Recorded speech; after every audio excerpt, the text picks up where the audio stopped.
নমস্কার বাঙালি। আমারও আপনার কিছু সত্য ও ভৌতিক ঘটনা দিয়ে সাজানো আমাদের বিশেষ নিবেদন প্রেত জনি। স্বাগত নতুন একটি ভয়ের এপিসোডে। আশা করছি সবাই ভালো আছেন এবং সবার শরীর একদম ঠিক আছে। আজ যে ঘটনাটি আপনাদের জন্য রয়েছে, ঘটনাটি কিন্তু দারুণ অবাক করে দেওয়ার মতন একটি ঘটনা, এবং এমন একটি জায়গাকে ঘিরে ঘটনাটি, যে জায়গাকে নিয়ে অনেক বিতর্ক নিত্যদিন লেগেই রয়েছে।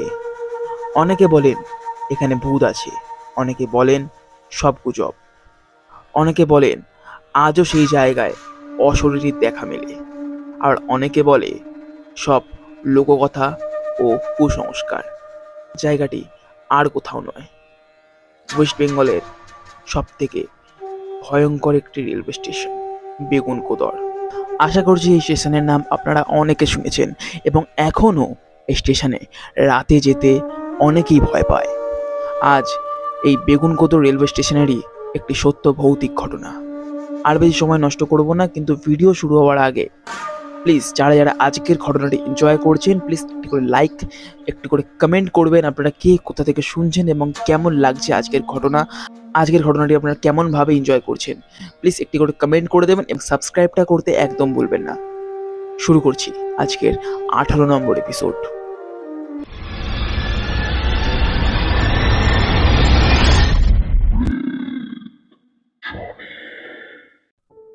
ঘটনাটি যিনি পাঠিয়েছেন তিনি নাম জানাতে অনিচ্ছুক। হেই রাজদা, খবর কি তোমাদের সবার? পুরুলিয়া থেকে ঘটনাটি লিখছি। প্রায় অনেক দিন থেকেই তোমাদের ঘটনাগুলো শুনি, এখন আবার সপ্তাহে 2টো করে এপিসোড আসছে। এটা প্রায় প্রত্যেকটা প্রেতজনী শ্রোতাদের কাছে সুখবর। ভালোবাসা রইল সবার জন্য। এবার ঘটনায় আসি।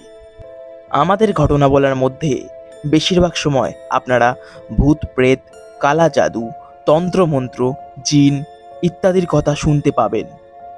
আমাদের পরিবারের কোনো সদস্য অ্যানিমেস অথবা কুসংস্কারকে প্রশ্রয় দেয় না, তথা একজন গল্পপ্রেমী হিসেবেই ঘটনাগুলিকে শুনবেন। ঘটনাটি ঘটেছিল আমার দাদার সাথে, আজ থেকে প্রায় 8 থেকে 9 বছর আগে। আমার পিসির ছেলে মানে টুবান্দা আমাদের বাড়িতে তখন একটু শীত পড়লেই বেড়াতে আসতো। আমারও তখন পরীক্ষা শেষ হয়ে যেত, 2 ভাই দাদাতে মিলে দারুণ মজা হতো। তেমনই সেইবারে দাদা আসে আমাদের বাড়িতে। একদিন সকালে ঘুম থেকে উঠে পুকুর ধারে গিয়ে দাদা আমাকে বলে, এই তোদের এখান থেকে বেগুনকোদরটা কত দূর রে? আমি বলি, বেগুনকোদর? সে তো ট্রেন ধরলেই এখান থেকে কিছুক্ষণ। কেন রে? দাদা নিমে দাঁতন দিয়ে দাঁত মাজতে মাজতে বলে, না, শুনেছি নাকি ভূত টুত থাকে ওখানে। তুই গেছিস কোনোদিন? আমি একটু হেসে উত্তর দিই, পাগল নাকি? এমনিতেই মা বুড়ো গাছতলা অব্দি ছাড়তে চায় না, তারপর আবার অত দূর। আর ওই স্টেশনের নামে যা শুনেছি, বাবারে, তোর মনে হয় আমি আর যাবো? দাদা বুড়ো কুচকে জিজ্ঞাসা করে, কি এমন শুনেছিস, হ্যাঁ, যে বাবারে বলছিস? ও বাবা, একবার যখন মামা আমাদের বাড়ি এসেছিল তখন বলেছিল নাকি রাতে করে ওখানে গলা কাটা ভূত দেখা যায়। দাদা একটু হাসতে হাসতে বলে, তাই নাকি? তোর সেই গলা কাটা ভূত উঠতে উঠতে এখানে চলে আসে না তো? দাদা হাসতে থাকে, জল দিয়ে মুখ ধোয়ার পর বলে, ভাবছি আজকে একবার যাব, বুঝলি। আমি বলতে যাব, আমাকে থামিয়ে দাদা আরো বলে, মামা মামিকে কিছু বলতে যাবি না। আর হ্যাঁ, আমার জন্য একটা সাইকেল জোগাড় কর, আমি যাব। আমি অনেকবার বারণ করার পরও দাদা আমার কোনো কথাতেই পাত্তা দেয় না। সকালের খাবার দাবার খেয়ে আমার বাবাকে দাদা বলে, মামা, আমি একটু ওই কটশিলায় একটা বন্ধু আছে আমার, ওখান দিয়ে ঘুরে আসছি, হ্যাঁ। আমার বাবাও তাকে আর আটকায় না। দুপুর 12টায় রওনা হয় দাদা। সাইকেল নিয়ে স্টেশনে পৌঁছে সাইকেল ভাড়ায় রেখে যায় টিকিট কাটতে। টিকিট কাটা হলে দেখে 12:35-এ একটি ট্রেন আছে। কিছুক্ষণ পর ট্রেন আসে। ট্রেনে উঠে জানালার ধার দেখে একটি সিট বেছে দাদা বসে জানালার ধারে। তেমনভাবে ট্রেনে ভিড় নেই, শুধুমাত্র কয়েকজন ছেলেপুলে ও একজন বৃদ্ধ বসে আছে। প্রায় ৪৫ মিনিট পর এসে পৌঁছয় বেগুনকোদরে। তখন ঘড়িতে প্রায় ২:৪৫। স্টেশনে নেমে দাদা যেন থমকে গেল। এই প্রথম কোনো স্টেশন এত ফাঁকা দেখছে দাদা। চারিপাশে হাতে গোনা ২ কি ৩টে লোক। কাছের একটি রুমে বসে স্টেশন মাস্টার। তাকে শেষ ট্রেনের কথা জিজ্ঞাসা করতে সে সাফ জানিয়ে দেয়, অন্ধকার হবার আগে যেন আমার দাদা সেখান থেকে চলে যায়, এবং শেষ ট্রেন বিকাল ৬টায়। স্টেশন থেকে বেরিয়ে দাদা সামনের একটা চায়ের দোকানে গিয়ে বসে। চায়ের দোকানে একজন মধ্যবয়সী লোক, গায়ে একটা ময়লা সোয়েটার ও ধুতি। দোকানে গিয়ে একটি চা বলে দোকানের সামনে রাখা বেঞ্চিতে বসে আশপাশটা একটু মাথা ঘুরিয়ে দেখছিল দাদা। এমন সময় দোকানের লোকটি চা বলে একটু দাদাকে চমকে দেয়। চা খেতে খেতে চায়ের দোকানের লোকটিকে দাদা জিজ্ঞাসা করলো, আচ্ছা জেঠু, এখানে তেমন কেউ আসে না তাই না? লোকটি কেমন যেন একটু খিটখিট করে উত্তর দেয়, তা আসবে কেন? হ্যাঁ, তাদের কি খেয়ে দিয়ে কোনো কাজ নেই? মরতে এখানে আসবে? লোকটির এই ব্যবহারের জন্য দাদা একদমই প্রস্তুত ছিল না। দাদা একবার চায় চুমুক দিয়ে তাকে আবার প্রশ্ন করে, তা জেঠু, এখানে না আসার কারণটা কি গো? লোকটি আবারও উত্তর দেয়, সে বাবু অনেক কথা, অত শুনে তুমি কি করবে? হ্যাঁ, সন্ধ্যের আগে বেরিয়ে পড়ো এখান থেকে। লোকটি এমন ভাবে কথাটি বলল যেন এরপর আর সে কিছু বলতেই চায় না। দাদা চায়ে শেষ চুমুকটুকুনি দিয়ে চায়ের টাকা মিটিয়ে বেরিয়ে পড়ে আশপাশটা একবার ঘুরে দেখতে। শীতের সন্ধে যে কখন নেমে আসে তার কোনো ঠিক নেই। কিছুক্ষণ পরই ঘুরতে ঘুরতে দাদা ঘড়ি দেখে, ঘড়িতে তখন বাজে ৪টে। আবারও স্টেশনের দিকে এগোতে থাকে দাদা।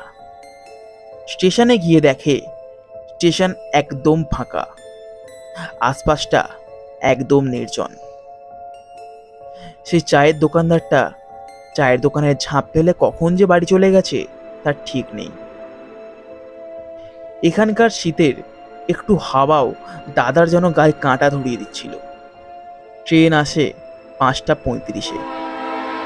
ট্রেনে উঠতে দাদা দেখে ট্রেন একদম ফাঁকা। এমন একটি ট্রেন যার কামরাতে কেউ নেই। সেই কামরাতে উঠলে একটু হলেও বুকটা ছ্যাঁত করে ওঠে। আশপাশটা একদম নির্জন। শীতের সন্ধ্যের নির্জনতা আর হাড় কাঁপানো শীত যেন পুরো সময়টাকে এক ভুতুড়ে পরিচয় দিচ্ছে। দাদা অত শত না ভেবে জানালার ধারে একটা সিট বেছে বসে পড়ল। অনেক অপেক্ষা করার পর প্রায় ১৫ মিনিট পর ছাড়ল ট্রেন।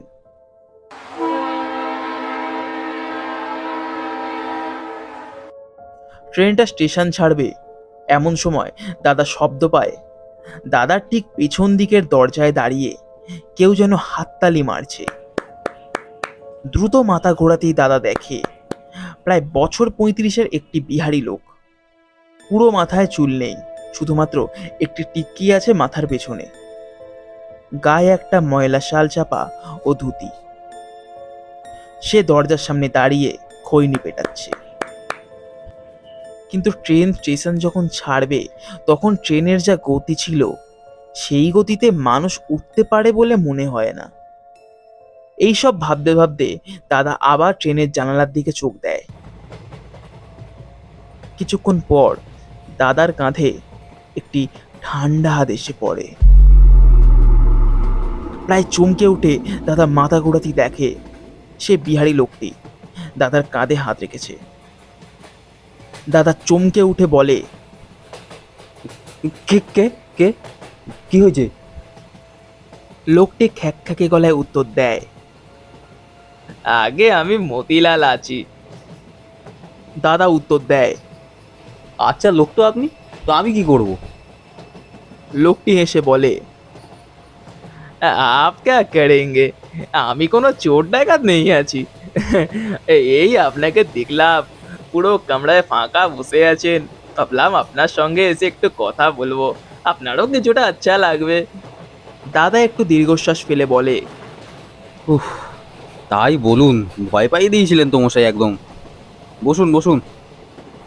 তা কোথায় যাওয়া হয়েছিল? দ্বিগুণ কোদর। হ্যাঁ, এই একটু ঘুরতে এসেছিলাম, শুনেছি নাকি এখানে ভূত টুত থাকে, তাই একটু দেখা করতে আসলাম আর কি।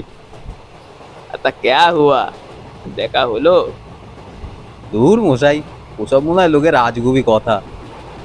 লোকটা এইবার একটু আস্তে আস্তে বলে, না না বাবু, আছে।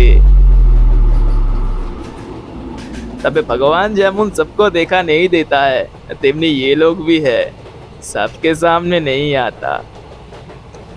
আমার দাদা বলে। বলো কি গো, তুমি দেখেছো কোনোদিন? লোকটি হাসতে হাসতে উত্তর দেয়, যদি বলি আমি ভূত আছি।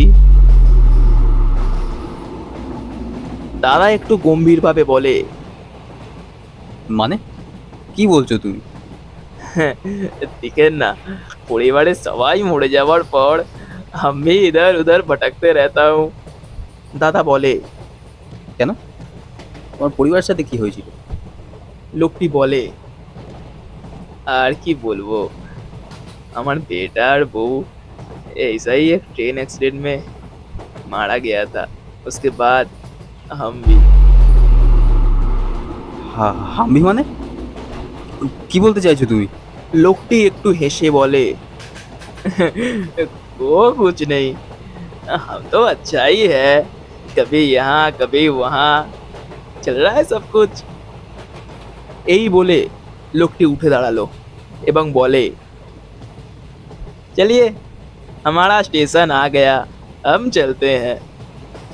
দাদা হেসে বলল, আরে মতি, উঠছো কোথায়? স্টেশন তো অনেক বাকি এখন।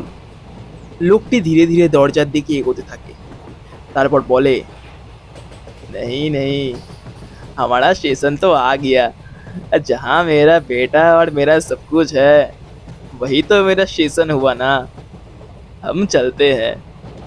ট্রেন তখনও হাওয়ার গতিতে ছুটে চলেছে। মতিলাল দরজার সামনে গিয়ে দাঁড়িয়ে পড়ল। দাদা তারপর চিৎকার করেই বলল, আরে মতি, কি করছো? এদিকে এসো, পড়ে যাবে তো। এই বলার সঙ্গে সঙ্গে মতিলাল ট্রেনের দরজা থেকে নিথর দেহর মতো যেন পড়ে গেল। আমার দাদা ভয় চিৎকার করে উঠল, আর মতি। দাদা ছুটে যায় দরজার দিকে, কিন্তু যে গতিতে ট্রেন ছুটে চলেছে, কোনো মানুষ যদি এইভাবে পড়ে তার বেঁচে থাকাটা অসম্ভব। দাদা থতমত খেয়ে বসে পড়ে ট্রেনের মেঝেতে। এই হাড় কাঁপানো ঠান্ডাতেও তার শরীর ঘামে ভিজতে শুরু করলো। প্রায় কাঁপতে কাঁপতে উঠে বসলো সিটে। কিছুক্ষণ পর আসে পুরুলিয়া জংশন। পুরুলিয়া স্টেশন আসতে দাদা প্রায় হতভম্ব হয়ে ট্রেন থেকে নামে।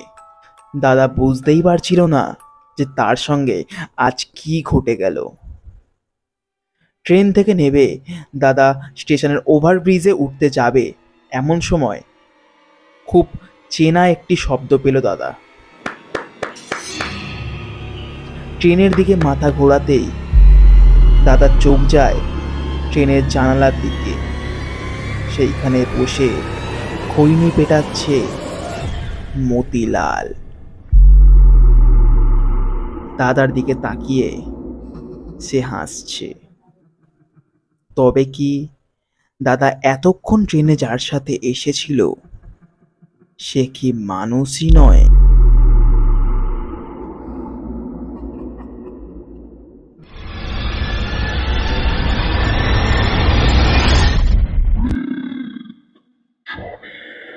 দারুণ একটি ভয়ের ঘটনা কিন্তু আমরা শুনলাম, অবাক করে দেওয়ার মতন একটি ঘটনা আজকের আমরা শুনে এলাম।